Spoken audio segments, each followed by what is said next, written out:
Maseches Bava Metzia Daf Lamidala Amud Aleph. And before we continue, and we are in the Tani Kavosid of Zvid. We're about 10 or so lines from the bottom of the page of Lamidala Amud Aleph. But if you see me on Zoom, you see that we are looking at an English chart. Not a chart, actually. It's like a summary. Sorry. Basically, the Mishnah told us, and then followed by the Gemara, that if a person was a shomer, chinam or socho, either or soicher, and the person decided to pay. That's the key word. If the shomer made a decision to pay, either he didn't have to pay. For example, a shomer chinam, what happened to the stolen good? It got stolen by force or by Gneva Vaveda, something that's beyond his realm of responsibility, and he still decided to pay. Oh, what a nice guy. Not because he's a nice guy, again, it's because he chose to pay the person, the Bailim, the owner, and now listen carefully, he did not drag him through the courts. That also something we can share with you soon. He did not take him to BSD. He paid out of his own goodwill. Therefore, now, in lieu of that, he receives we're just in the introduction now. He receives in lieu of that, he receives the kefel. If later on they find the ganav, the owner of the, what's his name? The owner of the kefel is now the shomer. Why? Not because he's a good man or a bad man. Nobody is giving him grades now. But basically, the idea is the Chachamim estimated people's minds, and they said, what did they say? They said that better to have one bird in the hand than two in the bush. I'm willing to give you a potential and maybe gains in the future, because why? Now you're giving me the cash quick without argument. That's the idea in general. So we're going to get to you soon. Says Rabbi Yochanan, not only if the person paid, even if the shomer committed to pay. He stood and he said in front of BSD. In other words, he stood and he said in a way that is serious and legal, I will pay. The Rishonim, some say that he cannot regret that, he cannot revoke that, and therefore that's a strong statement. Once the Bailim's mind is at ease, I know that he will pay me, right? Because he committed to that. Very good. I'm giving him now the schoiro, meaning the kefel that will come in the future. Comes the Brisa. The Brisa said, even if the person did not go beyond his call, that's the first Brisa that supports Rabbi Yochanan. Even if the person is a shomer sochor that said, it was stolen in a way that I should have looked after it, and I was guilty, and I'm paying you. You're doing what you're supposed to be doing. What's the big deal? What's the big prize over here? No, nobody's giving him prizes. Because, listen to this, because there are potential liars who could be lying in BSD and false nishba l'sheker. Therefore, listen to how the Nimuk Yosef defines it. When the Bailim goes and gives the behema to the shomer, he doesn't know what's going to happen. Maybe that shomer belongs to that minority group that may lie in BSD. I'm giving him my prized cow, my beautiful whatever candlesticks of Shabbos, the heirloom, whatever. I'm giving it to him, knowing that I don't know what's going to happen. Good chances are it will get stolen, lost, v'chule, and he's going to tell me false lies in BSD, true or false. Because of that potential, as hard as it is to imagine people lying in the BSD, lemaisa, at the end of the day, it was the choice of who? Of the shomer not to lie. And therefore I say, if you now gave me the money quietly, quickly, without involving BSD, that's good enough. I'll tell you something else. I debated whether to share this piece of information with you or not because it can get confusing. Listen to this unbelievable story. What would you say if Eidim, not story, it's a Nimuk Yosef and Rashba. Let me ask you the following question. According to what I just told you, let's say two Eidim came and snitched halachically. They came to the Baalim and said, that guy, the shomer chinam, the shomer chinam of yours, we saw him. You know where your cow got lost? Before the shomer chinam tells you stories, look, we saw him yesterday going through his smartphone like that, drinking his coffee while the dog was running around. Absolute pshia. Two Eidim. Now, let's say he comes and he tells me The Edim come and confront him and say, hey, excuse me, if two Edim did you a Poshea. So says, okay, if the Edim caught me, then I'll pay you. Does he get the kefil? Does he get the kefil surprise? No, it wasn't a choice. These are Edim, right? It wasn't his choice. The Edim forced him. They'll take him to Beis Din. Listen to the unbelievable opinion of a few Rishonim based on Yerushalmi Gemara. This guy gets the kefil. What? Edim saw him. That's not his choice. They forced him. Why does he get the kefil? According to some Rishonim, because if you noticed, and my story was rather exact except for the smartphone, yeah, that what? Ah! Woo! Woo! 100 brownie points to Peanut Gallery to Yaakov. Because he did not take him to Beis Din, therefore he's willing, the owner is willing to give a shomer kefel, even though he was forced into it. But many people, even with the Edim, would go, take me to Beis Din. I want these Edim to talk in Beis Din. Maybe they're liars, maybe they're this. The fact you didn't drag me through the courts, that alone gets you the trophy. And that's not his choice. So that answers you also. It's not just a matter of choice or not choice. The idea is if the person willingly did not drag me through the courts, I get the cash quick and easy.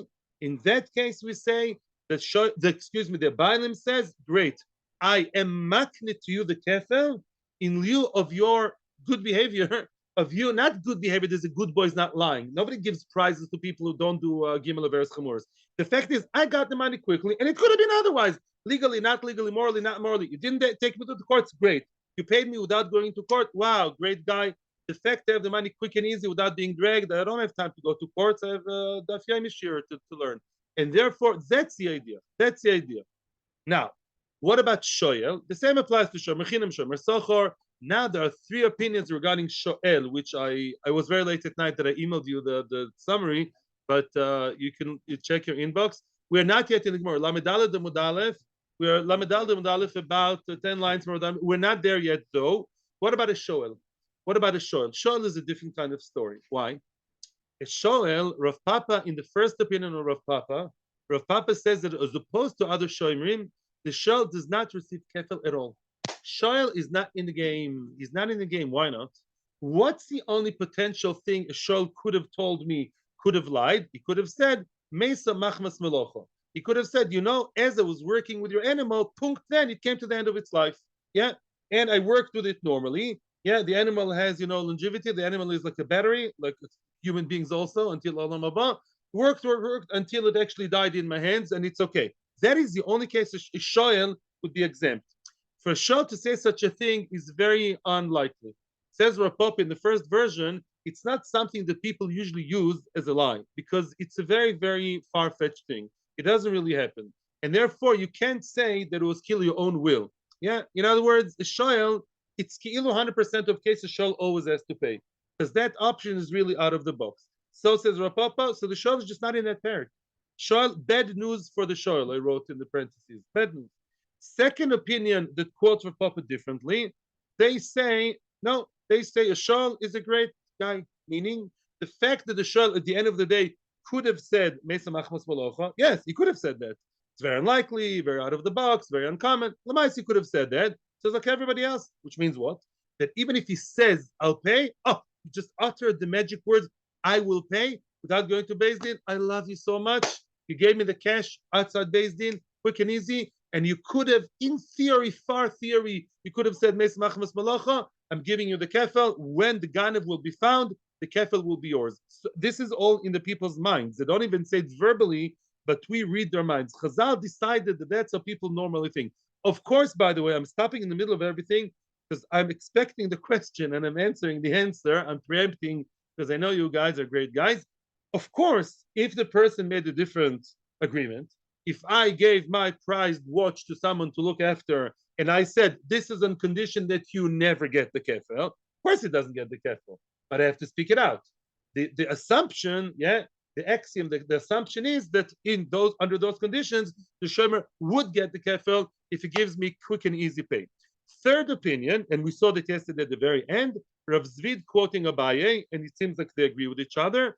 They say halfway, which means a shoel, besides the fact the shoel can't lie so easily, a shoel is a great disadvantage over the other shomrim. What is that? The other shomrim, and we saw it before and we'll see it later, the other shomrim, a regular shomer, chinam sachar, is doing a favor, or maybe a paid favor, but still doing a service to the owner. So the owner's relationship with the shomer are positive to begin with. We're a great guy. At the end, you're not so great because it got stolen, but you're continuing your great behavior and you're paying me. Oh, that's nice. I'll give you the kefel. Let's finish off nicely. You'll get the kefel dalet v'hei. The shoel, just the other way around. You borrowed my kettle. Today, I lent my hot water kettle to someone, a neighbor. Yeah, it's okay. I said, he doesn't have to give it back. Yeah. Now, you borrowed my kettle. You borrowed what's nice for you? I don't know, the drill. You borrowed my watch. You borrowed my shoes. And you used them. Now, noch, on top of everything, you didn't give it back to me, right? The fact you're paying me now. So now, if you pay cash in hand, now the real deal, the real rattling things over there, great. Then I'll be making you the kefel. If you're only promising and committing, no. The other shomrim, everyone agrees to Rabbi Yochanan that if they commit to pay, it's good enough. If you're shomer chinam, shomer sachar, and you committed and you said seriously in front of people, I will pay, that's good enough for me. And I'm sure one day you'll pay. We'll talk about your question later.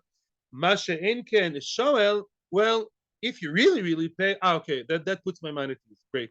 But if you are promising to pay, promises don't work for you, Mr. Shoel, because you are sort of in a disadvantage comparing to everybody else. And therefore, you, Shoel, only if you pay, pay means, yeah, well, a bank transfer works, doesn't have to be cash. If you really insist, or maybe a credit card number, but it has to be something real and not saying nicely, with dewy eyes, I will pay. For Shoel, that's not good enough. Well, for other Shomrim, it is. So we have three opinions about Shoel. Is it all, or is it nothing, or is it somewhere in the middle? Now we're going to have, one second, please. From now till the end of the Amud, we are still going to deal with Mr. Shoel, and then the next Amud will again be the general sugya of our parak. Okay, so this was the end of the introduction. Yeah, okay. Questions and comments? Okay, Ellen made the point, I think you're right, that even if the Shoel didn't pay, rather the Shoel gave him another drill instead of the drill that was stolen, I assume it's the same. Yeah, why not? It's the same value. Now. Okay. Tanya Kavosid of Zvid. We are not exactly 10, I didn't count the lines. We are towards the end, like the last third of Bava Metzia Lemedalef de Medalef. The line starts with the word Loi Makni Lekfela. And then we have Tanya Kavosid of Zvid. That's where we are. Tanya Kavosid de Rav Zvid. A brisa, we're going now to bring a brisa that supports Rav Zvid. Rav Zvid, there are three opinions here, right? There is Rav Papa A, Rav Papa B, and Rav Zvid and Abaye. Now, they're all Amoyroim. Yeah, what's good for an Amoyra? What's an Amoyra is the good day, lucky day at work, is when a Mishnah or Brisa supports him, right? That's you. Tana Kavosid of Zvid. There's a Brisa that supports Rav Zvid opinion. What did Rav Zvid say? Rav Zvid here, we see him over here. Rav Zvid said that he only if he pays, not if he talks, right? The shoel, if he really paid, then he gets the kefel retroactively. But if he just promised to pay for Rav Zvid, that's not good enough. You, Mr. Shoel, not such a, you didn't do anybody a favor exactly. Then Rav Zvid. Somebody borrowed the cow from his friend. That's Mr. Shoel. He borrowed the cow. He has to plow his field. Venignava got stolen. Okay, so far so good. The kidem hashoel v'shilem. Listen to the words of the brisa. What's kidem? The shoel kilu preempted. The shoel jumped ahead before anything else happened, whatever that means, right? The shoel got forward. Maybe means what? Before Beis Din, right? That's what I think is going on here. He did not involve Beis Din. He didn't drag me to the court. The kidem hashoel v'shilem, and he paid. Yofi, what a great guy. He paid. Real money. Then the ganav was found. He pays kefel to the shoyel. He pays kefel to who? To the shoyel. The ganav now pays the shoyel, not the bailim. Meaning that's exactly l'choira like Rav Zvid, right? The shoyel does get the kefel. The ganav gets the shoyel, not the owner, providing that he's kidem they paid. Doesn't say they said no. The Lishna Kama, yeah, Zok the Gemara. Let's have in mind, if you have the chart in front of you, then good. If not, also good. Now, let's try and see if that brisa works with Rav Papa A, Rav Papa B, and Rav Zvid. Rav Zvid for sure is good. Yeah, Rav Zvid mamish said, if a shoyl paid, not said you paid, then he gets the kefel. Now, Lilish Nekamad Rav Papa. Now, I'm taking the easy way out here. The easy way around is to read the Gemara like this. What did the Lish Nekamad Rav Papa say? Lish Nekamad Rav Papa say a shoyl doesn't get at all. The shoyl can pay me $1 million and a new drill, all very nice. I may accept it, yeah, but you're not getting the kefel because you couldn't have lied. Your potential lie is not really called potential lie. So the Chor, this Bryce is exactly against Rav Papa. So says the Gemara, Vadei lo havit yufta. The Gemara says it's not the question of Rav Papa.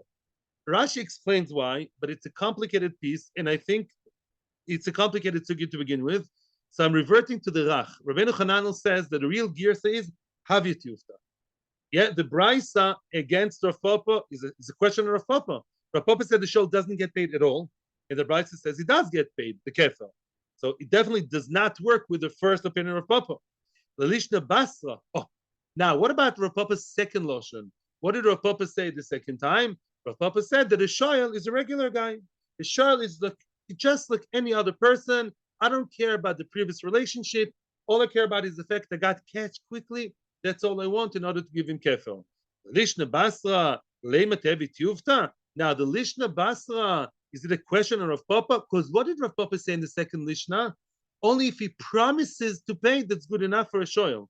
The second brisa puts shoyl in par with all the other shomrim. If he said he's going to pay, it's good enough. So l'chor the brisa is not good with Rav Papa. Why? Rav Papa number 2 said, if you promise to pay, Mr. Shoyl, that's good enough for me, like other shomrim. The brisa said what? The brisa said kidem v'shilem, kidem and paid. The imamish paid. So l'choira, the Mishnah, the brisa and Rav Papa number 2 are at odds with each other. Bad news for Rav Papa, even in the second Mishnah. Rav Papa says, Rav Papa, no, don't attack me. Me alima mi masnisin. Is the brisa stronger than the Mishnah? You tell me, guys. Which one is more exact and precise and more of a precise science? Mishnayos or brisa? Mishnayos. You're saying, is the brisa stronger than the Mishnah? Diktani shilem. If you look back at the Mishnah, if your article is not like 10 datim before, the Mishnah, which was just 1 page before, the Mishnah said, shilem. The second line of the Mishnah said he paid. If the guy, who's the guy? The shomer chinam shomer sachar paid, right? And yet the ukimna, and we all agree to Rabbi Yochanan, one thing everybody agrees on what? That when it comes to other people, shomer chinam, shomer sachar, right? To say is good enough. You never attacked anybody then. When everybody ukimna, everyone explained the Mishnah to be talking, be'amar. Even though the Mishnah said shilem, so okay, pseder. Shilem doesn't mean he paid. I mean, he said he'll pay. He already put down the down payment. He already kicked the box, in the website. He's going to pay. So hachanami, same thing. Why are you attacking me from a brisa? I'll answer the brisa just as much, if not more. The brisa is not exactly meduyak as much as the Mishnah. Be'amar. Also here, when the brisa says kidem v'shilem, it means that he only said he'd pay. That's what Rav Papa says. So don't attack me. The brisa can be my friend as much as it's yours. And Hanami, I think for sure it's good enough to promise, and it's not an empty promise to declare, to state. And then the Mishnah said he paid. It meant he said he'd pay. He's on the paying direction. He's almost there. He's on the bus on the way to pay. Right? Thank you for your patience. It's really a piece that we have to see all together, and then I promise I'll listen to you. Zog the Gemara, freg the Gemara, midami. It's not the same. You're comparing the Mishnah to the Brisa. Midami. Are they alike? Hosam loiktani kidem. I told you. Listen to the words. In the Mishnah, it doesn't say kidem. What does kidem mean? He jumped ahead. He went ahead. Kidem, in my book, says the Makshan, means something physical. Kidem v'shilem. He really went ahead and paid. And therefore, here in the Brisa, you can't say it meant he said. Because kidem means he did something physical. He actually went and initiated it. In the Mishnah, it doesn't say kidem. In the Mishnah, it said paid. Paying means something more general. Paying can also be interpreted as promising to pay. He's in the direction. But if you say he's kidem, he went ahead and did it, sounds like it's a real payment. So you can't brush me off Rav Papa and say the shilem really means wanted to. Says the Gemara, no. My kidem ve'omar. Maybe kidem means he went ahead and he said before what? Before Beis Din. The fact he promised, maybe kida means he went ahead, he jumped ahead. Kida means what? You were mekadem, and before I had to call my lawyer, and before anything, you quickly paid, or quickly promised to pay. That quickness of before Bezdin is good enough. Correct the Gemara. No. Still, it's not good. Let's compare the two brises. If you noticed, there are two brises here in the page. One brise is the one that supported Rabbi Yochanan, that said if the soicher said he'd pay, then it's good enough. And the other brise is about a shoyel, and there it says kidem v'shilim. That's not good. Frag the Gemara. Ham dektani gabay soicher the omar, the gabay shoyel the kidem shma mino davka ktani, which means as follows. You can say a lot of love davka, yeah. Let's say I tell you, bring me please a glass of Coke, which I would probably in my life never tell you. Yeah, but I'll tell you, give me a glass of Coke. And that's it. And I went. You don't know if I want cold Coke or room temperature. Probably cold, I know. Yeah, but you don't know water. Give me a cup of water. Yeah, I always tell the people at the door, do you want cold or room temperature, right?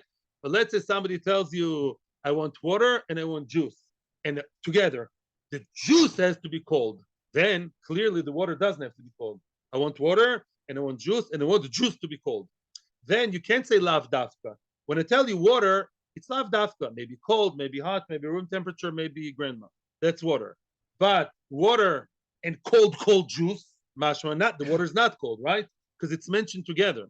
Same thing over here. You're trying kivyochol to a man to play with the words of the brisa and to say, when we said kidem v'shilem, doesn't mean paid. It means he wanted to pay. No. But there's an adjacent brisa that spoke about other shoimrim, the good ones, the soicher, and what did it say there?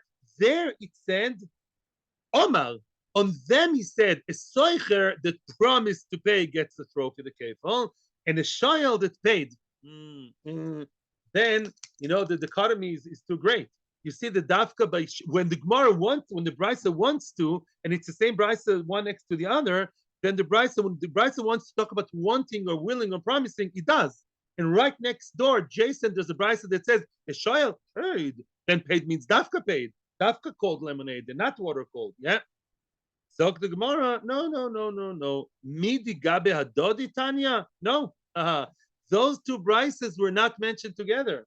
Those brises were said in different countries, maybe, well, both in Eretz Israel, different times. Those brises were not said together, not mentioned together. Therefore, one cannot reflect on the other. If I tell you on Sunday, I want cold drink, I come to you, ask, you come to my house, you should be more generous. Yeah, and you're asking me for cold lemonade, and 10 days later, you come ask me for water, that's no indication, they're not mentioned together. When two things are mentioned together, one shows, the clarity of one shows them the clarity of the other. But these two brises are mentioned different times. And therefore, we still can say, so we're still supported, don't lose your eyes, your eyes should be on the ball. Who's that? This is Rav Papa. Rav Papa is still defending himself and saying, really, when the brisa says that the shoyel was paying, doesn't mean he paid, he means he wanted to pay. He's in the direction of paying, he's in the parsha of paying. There's another brisa that spoke about wanting to pay, about a soicher, not a shal. There was a different brisa in a different place. The two brises spoken about the different places, different times, different, nothing to do with each other. One doesn't reflect on the other. What's the maskana? Thank you for your patience. Bam, bam, bam. Soon, Rav Papa is going to get the tissues. Shailinu letanoi de'Rabbi Yoshia. We have a debate here at the end of the day. Were these two brises mentioned together? And therefore, shoyel means dafka, to pay, or were the brises mentioned far apart from each other, and therefore shoyel could also be lav dafka, and he wanted to pay, and then Rav Papa is right. So you know what? Hey, you have a technical question. Were these brises mentioned together or not? What did they do? The people of this medrash asked the Tanoi, the Rabbi Chia, the Rabbi Yoshia. They asked those Tanoim or the Amoraim who followed the Tanoim of the yeshivas of Rabbi Chia and Rabbi Yoshia. What's unique about Rabbi Chia and Rabbi Yoshia? Anybody? Rabbi Chia and Rabbi Yoshia were the masters of the brises.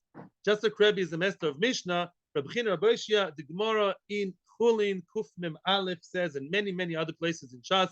I'd like you all to please remember that Rabbi Chia and Rabbi Yoshia, they were the contemporaries of Rebbe and Rav. Rabbi Chia was the uncle of Rav, who was related to both, I think. They're all in the same generation. Rabbi Chia and Rabbi Yoshia, they were the masters of all brises. Okay, what about them? Okay, of Rabbi Chia and Rabbi Yoshia, then okay, then they would know. They would know if the brisa is mentioned together or the brisa is or each brisa was mentioned far apart. The Amri knew what's the verdict. Gabe Hadadi Tanyan. They told us that those two brises were mentioned, were taught, were learned, were taught, were mentioned together. Aye. Bad news for Rav Papa. Why? Because now you have two brises mentioned together. One brise is about soicher, and it says if a soicher said he would pay, and the same thing would go for any other nice guy, shomer chinam, shomer sachur, did me a favor, did me a service, and they said they will pay, good enough. The same brisa continues, or the adjacent brisa continues, says, Eshoyel, kidem v'shilem, if a shoyel paid, it's not lav dafka. The brisa, it's the same brisa, or two adjacent brises to choose the words, yeah? Must be only if a shoyel paid, really payment, only then he gets it exactly like Rav Zvid and Abaye against all Rav Papa's opinion. And from the little letter over here, I see that's the alohe. Thank you for your patience. Thank you very much. No, peanut gallery one was before the other. Okay. Now, Pshita, second to last line, the penultimate line of Lamadal Lamadalef. Oh, now the question is a question that Ellen raised yesterday before we continue. It's very nice that the person promised. The question is, yeah, what happened if he promised and never fulfilled? It's not exactly the most question, but it's in a direction. What happened if he promised and then he died and the children are telling you a different story? Yeah. What happened if he promised and then he changed his words or vice versa? Promises. What happens in science fiction? A politician promises you something before the elections and then he doesn't fulfill. That never happens. I'm saying, we're going like very, very theoretical. Yeah. Shita. What happens if a politician does fulfill what he said? Shita. Weiter. No time for joke. Omar. Eini mishalim. The person said, I'm not going to pay. I'm not paying, whichever reason, even not only shomer, whoever, I'm not paying. Why? Because it's not my fault. Because of Rama Reini Mishalim. Then all of a sudden he did a teshuvah and he said, I will pay. The Havamina would be, this guy is a bit of a tricky guy. Yes, no, maybe so. But at the end of the day, Hakama Hareini Mishalim. If the final word was Hareini Mishalim, I will pay. Now, it's Machlokes Rishonim. I will follow the Rishonim that say, once the person said Hareini Mishalim, right? And he said that, and let's say it was in front of Eidim, it was a serious statement done, in front of people that can attest to that. Hareini Mishalim, then what?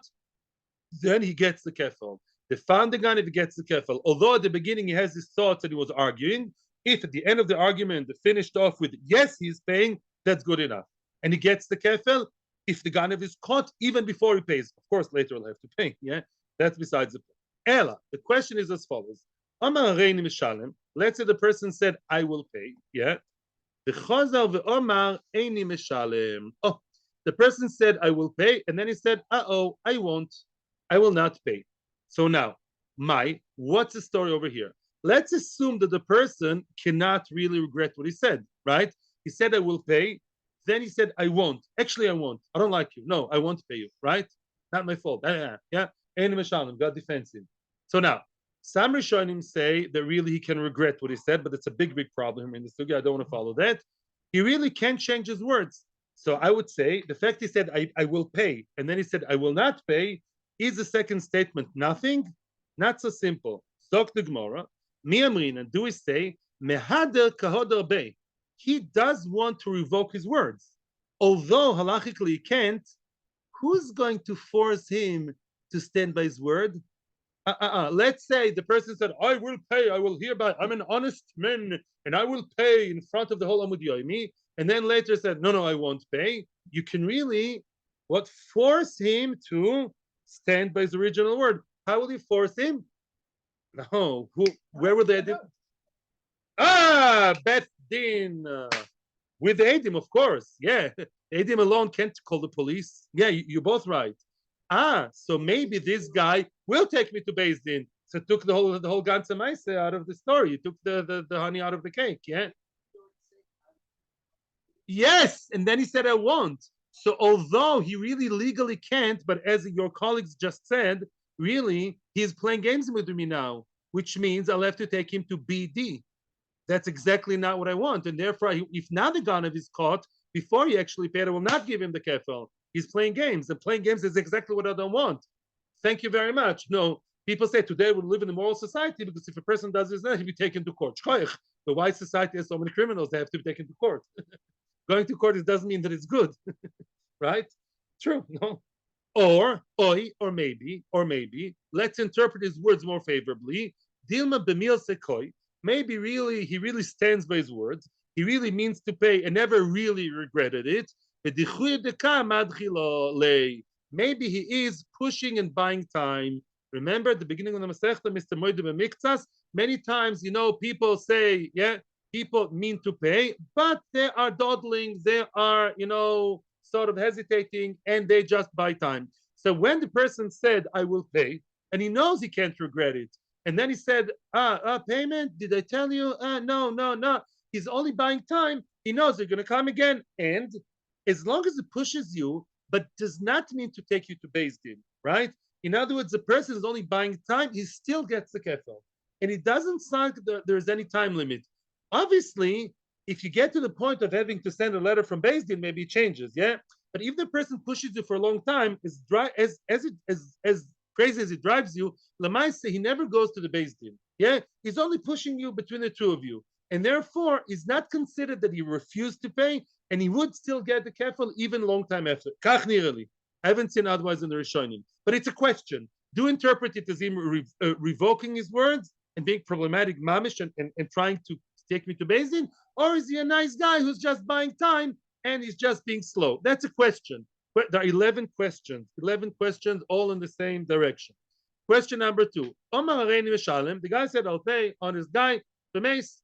Big question. The Rishonim, if he died before the Gneva, after the Gneva, yeah, whatever. Let's say Lamaisa, he died at some point. Okay, he died before paying. Yeah, the Amru Bonov, the children now, Mr. Mafkid. Let's call the Mafkid Ruven to keep it simple, and then if God, well, Shimon. Yeah, Shimon said, "I'll pay. I promise you, I'll pay." Whichever shomer is. Yeah, and then he died. A heart attack. Who he has to pay? It's $10,000. So they knew he died. Shimon's children now are facing of the nifka, the shomer's children in their shiva, sitting on the small tools and the low benches. Yeah, they're now facing Reuven, the owner. The Amobonov, we're not paying. We're not paying. No, our father is our father. We're not mechuyev. By the way, Yorshim are not mechuyev to all the agreements the father made. Halachically. Only to choiv, not to everything. Well, the Stame promise, he wasn't shibud. So they're saying we're not paying. Now the Ganev was found. And now the Mechutzofim, the children say, no, our father promised. So maybe we can now ride on the wings of our father, and now we're going to grab the kefel. So it's a question. Do we say really that they are really regretting, and they're changing the father's mind, so to speak, and they're allowed to? And therefore, so they won't get the kefel. I came to you and you said, no, we're not paying. So you're not getting the kefel, Mr. Yorich. Or Dilma, maybe. The meal said, Davun kaimi. Or maybe they are sticking to the father's words. Maybe they too are buying times. They're sitting Shiva. They're dealing with the Yerusha. They're just buying time. No. They only said no to stave you off, to push you away. But it doesn't mean they really regretted what the father said. And therefore, if the Ganev is found, they will get the kefel. Shilmu bonim, mai. Oh, what happened if the children actually paid? The children paid. No, very nice. The father, who's the father? Mr. Shimon the shomer. Shimon the shomer. Shin. Shimon the shomer. Oh, what's the nice guy he was? He was nifter. Yeah, after promising, and the children paid. No, they paid. So what's the question? My Motzi Omer Liu, he could have maybe now Mr. Reuven, the owner, he's playing games the way we see it. And he says, no, I'm not giving them kefel. What? They paid. Mi Matzi Omer Liu, ki aknoi kefel lavuchon. I was makne the kefel to your father. You know why? The Oved Linaich Nafshoi. Because he was good with me, and in the past, there were past occurrences, we have a good history, not this afkodo, not this pikodon. Yeah. In other words, I was making the kefel because there were other times, previous times, that your father did me favors, and therefore the willingness to give him kefel is an accumulation of a previous good relationship. But ledidchu loy, you know, it's nice you paying for the item, and that's all very nice. If you paid, you paid, good. But the Maisa, paying for the item, interestingly enough, is not only a reason as of itself. Maybe the Balim can say it's another reason as a hemshech of a good relationship. You guys, I don't know you from Adam. You're the Yorshim. You know all your friends' children. Do I like all of my friends' children? No, actually not. One of them I don't.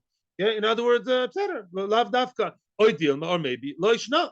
Or maybe no, you can't say that. An agreement continues, automatically continues. What he promised the father automatically continues to the children. Another question. Shilem lebonim. Oh, now just the other way around. Whoop, turning the tables. New story, new story. Shilem lebonim. You following what's going on? Somebody paid to the children. So who died? Who died? The shomer. Shimon the shomer died. Reuben survived. Reuben is the owner now. It's just the other way around. Reuben is the owner. Reuben the owner. Owner Reuben. He died. Yeah. And excuse me, Reuben survived. Now Reuben survived. And Shimon the shomer, he died. Wait. I'm getting confused here. Oops. The owner died. No, I got confused now. The Shilmu Bonim, the owner died. The owner died. Excuse me. The owner died. I'm sorry. The owner died. Thank you. The owner died, of course. Shilem Lebonim, meaning, right, the children of Shimon the Shomer. Yeah, no, that's the next. I know I'm going to get confused. Shilem Lebonim. So, which means the Shomer survived. Yeah, the Shomer is alive, right? The Shomer is alive. Now the owner, Reuben, the owner, he died. Okay. Now the shomer, yeah, he pays the children of the owner. Okay. He paid the children of the owner, and now they caught the ganav, and now, yeah, now we're telling the children of who? Of the owner, pay us, says the shomer. The shomer survived, and he tells the children of the owner, no, now he was caught, so pay me the kefel. He says to the children of the owner. Thank you. Shilim lebonim mai. What's the story? Matsu amrilei. Maybe the children of the owner can say to the existing surviving shomer, ki akni lach avuna kfela. You know why our father was makne the kefel to you? Yeah. Why was our father, the owner Reuben, why he agreed to give you the kefel, even non-verbally? The ovadatlein nafshe again, because you did him favors. Yeah, very nice. You did favors to our father. You were very friendly with our father, so you agreed to give you kefel. Aval anan ledidan loy. But to us, you never did anything good. Thank you for being a great friend to our father, but to us, you didn't do anything special, so we're not giving you kefel. We don't have to hold with the agreement of the father and you. By the way, it's not a written agreement, it's just an assumption. This whole Gemara is like an agreement that goes unverbally, telepathically. Or maybe you know, they can't change, and really, whichever agreement binds the father, binds them also towards the shomer. Now comes the case that I jumped the gun. Now comes the case that I said before. Shilmu bonim lebonim. My, what would be children paid children? Yeah, they both died. Both the Reuven and Shimon both died. The shomer and the Bailim both died. So now on both sides, it's a stronger suffix. Yeah. We don't know you and you don't know us. And only our fathers were friends. We are you Reuven's sons? I know you from somewhere. In other words, you don't really have any emotional previous connection. And maybe the promises of the fathers to the fathers does not bind us at all. Or maybe not. Yeah, or maybe it goes automatically without caring about the past history. It's still a question. All these questions are not answered. Next question. Shilam mechzamai. Now this is very interesting. What would be? How much is a good drill? Yeah, a drill costs what? 2,000 shekels? Let's say 2,000 shekels, yeah? So the guy borrowed the drill, yeah, and he paid for the drill. He said, you know what? 1,000, I really don't have to pay you because something happened, but I'm still being such a nice guy, I'm paying you half. And then the ganav is found, and now comes the shoyl and says, I paid you half, so I want half of the kefel. Yes or no? You would say, of course, he paid half, right? So you should get half the kefel. 50% gets you 50. Let me ask you a question. Let's say you go to the store, yeah, you go to a nice store, you go to the store even in the Merkaz, regular store, and there is a garment there for 100 shekels, and you tell the sales lady, I'll give you 50 shekels and cut with scissors and give me half a beged. Would you do that? No. Halves don't always work. Sometimes it's all or nothing, which means since the mindset of the owner is, I want peace of mind. I want to ever felt that you have like 10 errands to run and you say, oh, that bill or that thing, I tick a box. Oh, now I have minuchas nefesh. As long as I can't tick the box as taken care of, as out, yeah, of my desk, yeah, the person is still torud, the owner, and he will not give you even half a kefel because you only paid half. The other half, he still has to take you to BSD, right? The other half is still a story. As long as you don't give me complete menuchos and nefesh, I'm not making you even one dime, 1% of the what? Of the kefil. Or maybe not. Or maybe I do appreciate the half, I'll give you half the kefil. It's a question. It's a question. Next question.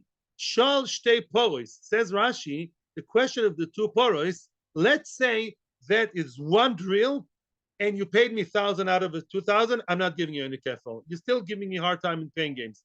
If we said that you don't, what would be if the person borrowed two separate cows, Bessie and Lucy? He borrowed both. He needs to work with both of them in the field.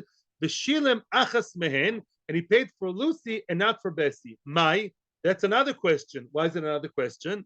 On one hand, you can look at Lucy and Bessie as one pikodon, one hasholah. He only paid half. On the other hand, Lucy has its own entity, and Bessie is a different one. Yeah, it's a completely different item. So you could say, is it like one file in my mind or two files in my mind? Yeah. Do we say, yeah, I dealt with that, for that you'll get the kefil, not for the other one? Or do we say, no, it was one hash'ala, one business, one story, both of them were lent together, and as long as the entire story is not out of my mind, says finally, I'm not giving you. Still a question. Next question. Shal min hashutfin, v'shilam lechad mehen mai. Somebody borrowed one cow, one drill, one computer from Shutofin. Reuven and Shimon rent a computer.com. He borrowed from Reuven and Shimon, okay, and he paid one of them. Yeah, let's say they own together the 1,000 shekel computer, okay, 1,500, and he paid one of them and he didn't pay the other. Yeah, so one of them goes home happily and says, okay, great. The other one is not. Do we say once the kefil is found, he can take from the one he paid to, can he take the kefil percentage from him or no? Why not? Because you could look at shutfim as one goof. The shutfim can be looked at as one entity. They both run the same company. So Lamai said the company, the shutfus, the entity only got 50%, and 50% is 0% because we're still dealing with you as a company. Now, shutfin sheshalu.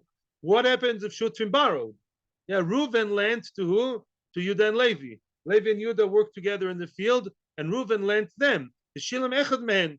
Yudah is a nice guy. He paid quickly. Levi gave me a hard time. Same question. Yeah. Do we look at them as one, or do we look at them as each one separately? If it's one, only half. I don't care if it's Yudah or Levi. You have a nice partner. Thank you. But as a partnership, you failed. Or do we say no? Each one is looked at separately, and then it gets a kefil. Shalmina Isha. Ooh, that's a big story here. Wow, it's late. Shalmina Isha b'shilim lebayla mai. A person borrowed a behema from a waf, from the woman, and he paid it back to her husband. Ma alohe. What's the story? So you think we're talking here about some cutesy egalitarian world, and he borrowed some drill from the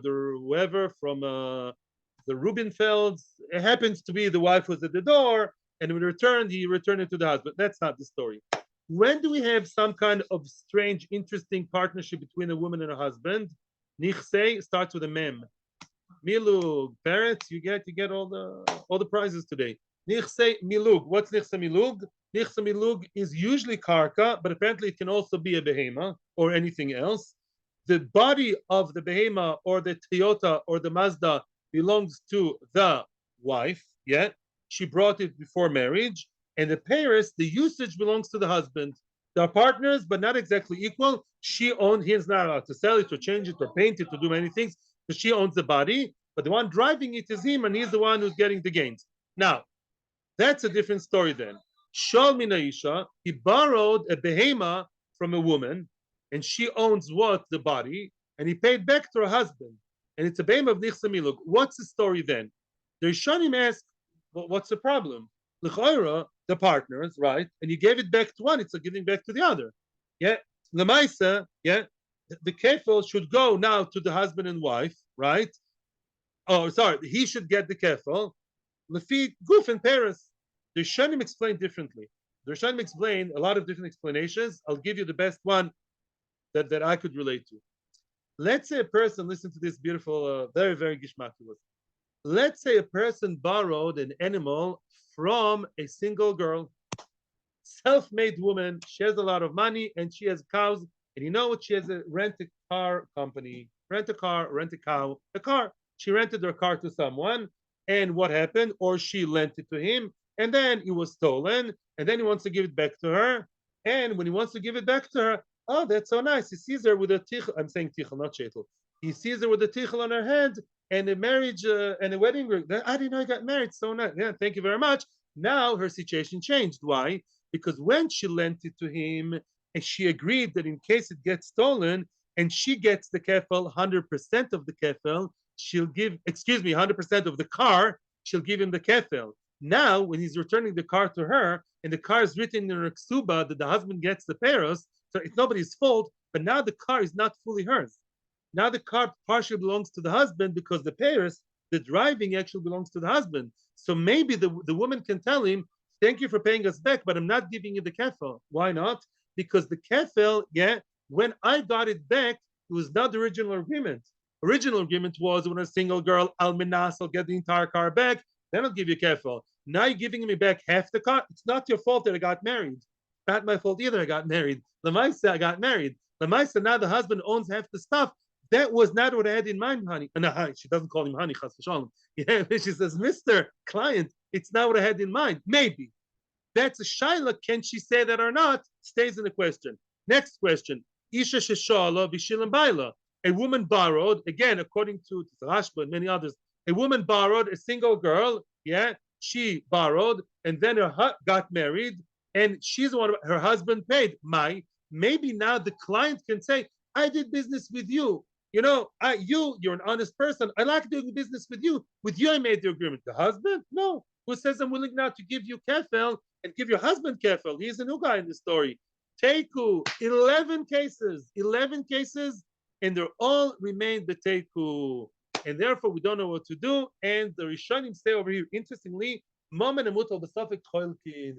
Money that is besofek, money that is in doubt what to do with, then they have to split. They would split the kefel. The shomer will get half the kefel, and the bailim will get half the kefel from Mr. Ganav. There's no Metzia of Araya, by the way. Who's holding the money all this time, by the way? Mr. G, the Ganav. The whole question, 11 questions we had, basically are, who does the Ganav have to pay to? The Ganav is standing in the court, okay, who do you have to pay the kefel to? Which one of you guys, yeah? And that's a discussion. So because there are all these discussions, husband, wife, children of him, children of that, and the other day we will tell Mr. Ganav, will Mr. Ganav please pay half to him, to the owner, and half to the shomer, or his husband, or her husband, or or his children. Teku. Because I want to be nice to you, one more short and important paragraph, and then I'll be uncharacteristically nice and allow more questions. Omar Avuna, one more important item that you know about. Oh, before we continue, important introduction. Let's say the person is not willing to pay.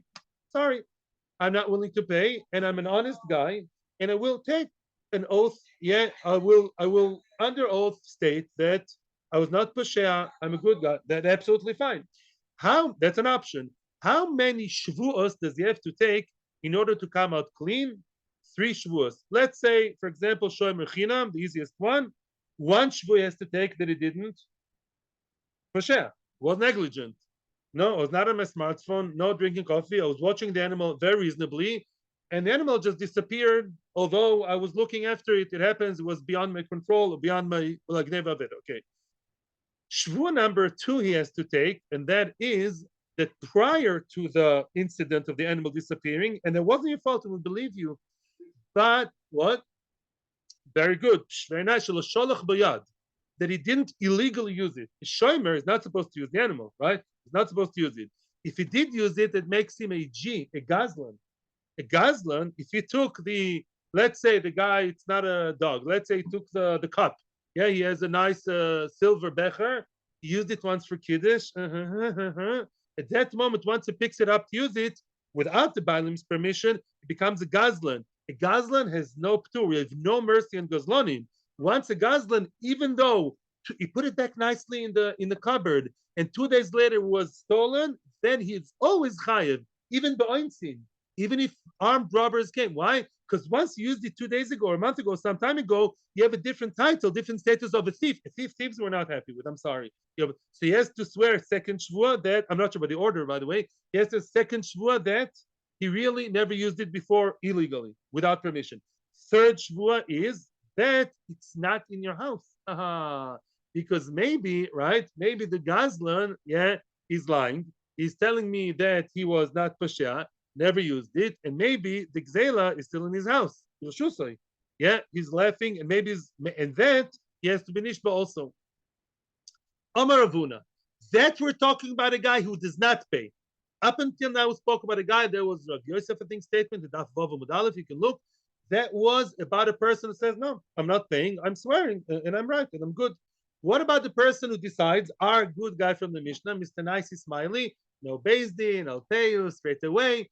Is he completely exempt for Shvua? Well, 2 Shvuas he doesn't have to take. He doesn't have to take the Shvua that was not Posha. He's paying. Who cares whether it's Posha or not, right? He doesn't have to take a Shvua that what? That he didn't use it. Let's say he did use it and he's a Gazlan. So what? He's paying.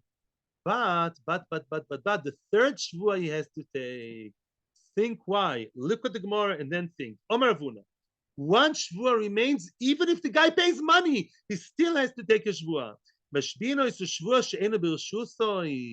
has to take a shvua that the item is not in his house right now. My timer, why should he swear? Hey, this is a nice guy who's paying. So he's an honest guy. I know we had it before. We had it in Daf Amud Beis. Chayshinan, we're concerned that the guy is a half liar, as many people are. We're concerned Shema Einav Nosan Bo. Maybe he had his eyes on it. Some people are outright gazlonim, which means they swear, and it's in their house and they're not paying anything. This guy is a semi-precious stone. This guy says to his wife, you saw that ring that the Rubenfelds gave us? That can be a gift for you. Honey, how can you do such a dishonest thing? So he says, that ring, don't worry, I'll pay for it. I'll pay for the ring. The ring costs 5,000 shekels. I found out. I'll cook up a story. Yeah. I'll say, oh, I'm so sorry. It was stolen. Oh, and I'm paying you. I'm paying you 5,000. Looks great. But the ring is really in his house. He's a chamsan. He's better forcing Rubenfeld, the mafkid, to sell him the ring unknowingly. The ring really remains in the shomer's house, right? Right? And he's paying for it. To avoid that, we say, hey, Mr. Honest, you have to take 1 shvua. You still have to take that the ringy is not in your house. That you still have to take. And that's a chiddush of Rav Huna, says the Rishonim, they were concerned about half liars. That guy who's swearing says, I'm not paying. Maybe it's in his house. He's an outright liar. Take all the shvuas. The guy who who's honest about he didn't steal, it's true. And nothing happened. It's true, but it's in his house. It's true that he was never negligent, and it's true that he never touched it yet. But he wants to keep it in his house, and he's paying you cash now to impress you and really pay. We say, no, take a shvud, it's not in your house. That's a chiddush of Rav Huna. And then we're going to question Rav Huna. We got halfway through. Okay, these are hard amudim. Question time. And on Sunday, I'm going to send you a chart for Sunday, Metzia Hashem. Okay. Atzlocha Rabba, B'chol Inyonim, have a terrific Shabbos, and Atzlocha to everybody. I like you all.